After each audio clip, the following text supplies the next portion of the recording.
안녕하십니까. 솔리드웍스 원동현입니다. 이번 시간에는 솔리드웍스의 어셈블리 모델링 작업에 대해서 설명해 드리려고 합니다. 지난 시간에는 어셈블리의 메이트 도구를 간단하게 설명해 드렸는데 부품과 부품을 단순 일치시키는 작업만 설명해 드렸을 겁니다. 이번 시간에는 거리, 각도 같은 표준 메이트의 특별한 도구에 대해서 설명해 드리도록 하겠습니다. 다음에 예제를 가지고 표준 메이트의 거리와 각도에 대해서 설명해 드리도록 하겠습니다. 먼저 세문서를 실행하셔서 어셈블리 문서를 실행하겠습니다. 그리고 다음과 같이 기준 부품을 삽입하십시오 라는 메시지가 표시되면 이렇게 종료 버튼을 누르신 다음에 디자인 트리에서 원점을 클릭하시고 베이스 부품, 다음과 같이 베이스 합한 부품을 클릭해서 가지고 들어오도록 하겠습니다. 이렇게 마우스의 화살표 끝과 원점을 일치시키면 기준 부품이 고정되면서 삽입이 된다 라고 지난 시간에 설명을 드렸죠. 그리고 나서 나머지 부품도 필요한 부품을 삽입하겠습니다.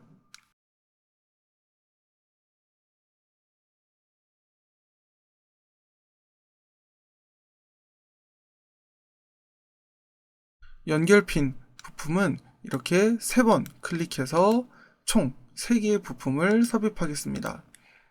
자, 이렇게 해서 부품이 모두 삽입이 되었으면 오른쪽 마우스로 부품을 클릭하시고 드래그해서 부품의 방향을 먼저 결정해 주시면 여러분들이 작업하실 때 좀 더 편하게 작업하실 수 있다 라고 말씀을 드렸습니다. 자, 그러면 메이트 도구를 실행하시고 일단 부품들을 모두 일치시켜서 작업을 해보도록 하겠습니다. 자, 다음과 같이 서로 맞닿는 면을 선택하셔서 확인 버튼을 눌러주시고 바닥면과 바닥면 선택해서 일치 조건을 입력해 주시면 되겠습니다. 그리고 다음과 같이 원통핀이 움직이게 되면 이렇게 평면과 아래쪽 평면을 선택하셔서 평행 조건을 입력해 주시면 되겠습니다. 그러면 흔들리지 않고 부품을 완전 정의 상태로 만들어 주실 수가 있겠습니다. 마찬가지로 원통, 동심 조건을 입력하시고 앞면과 앞면 또는 측면과 측면을 평행 또는 일치 조건으로 정의해 주시면 되겠습니다. 그리고 다음에 링크 부분을 메이트 할 텐데 이렇게 동심 먼저 입력해 주시고 다음 동심과 동심 입력해 주시고 그리고 나서 아래쪽 원통과 원통 동심 조건을 입력하시면 일단 기본적인 위치는 결정이 되겠습니다.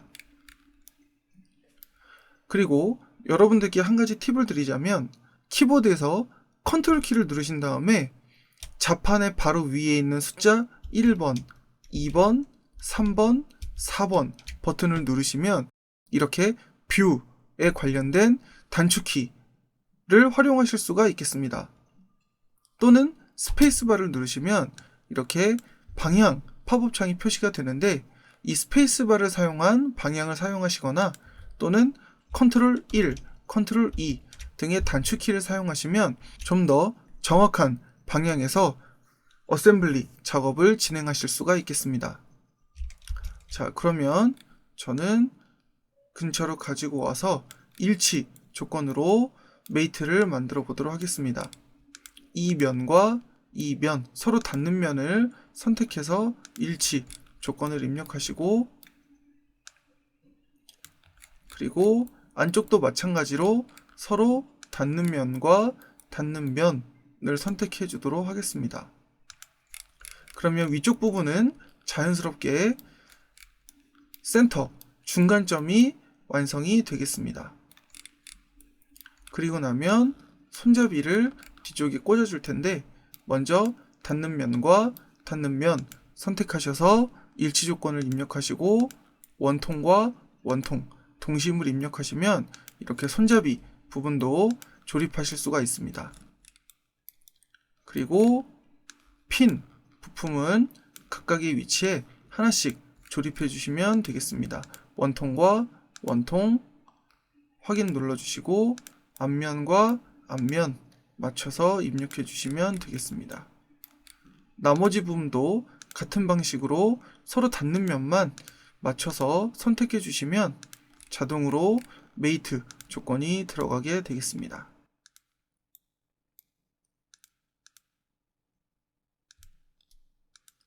자, 여기까지 가장 기본적인 메이트 형태를 완성시켜 보았습니다.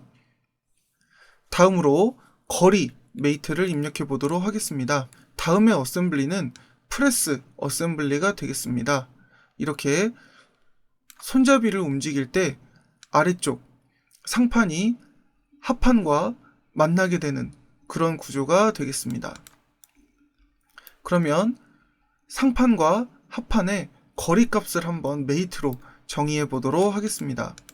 메이트 도구를 실행하시고 서로 닿는 면과 닿는 면 선택해 주신 다음에 다음과 같이 표준 메이트에서 거리라고 하는 아이콘을 선택해 주시면 이렇게 입력할 수 있는 거리의 입력창이 활성화가 됩니다.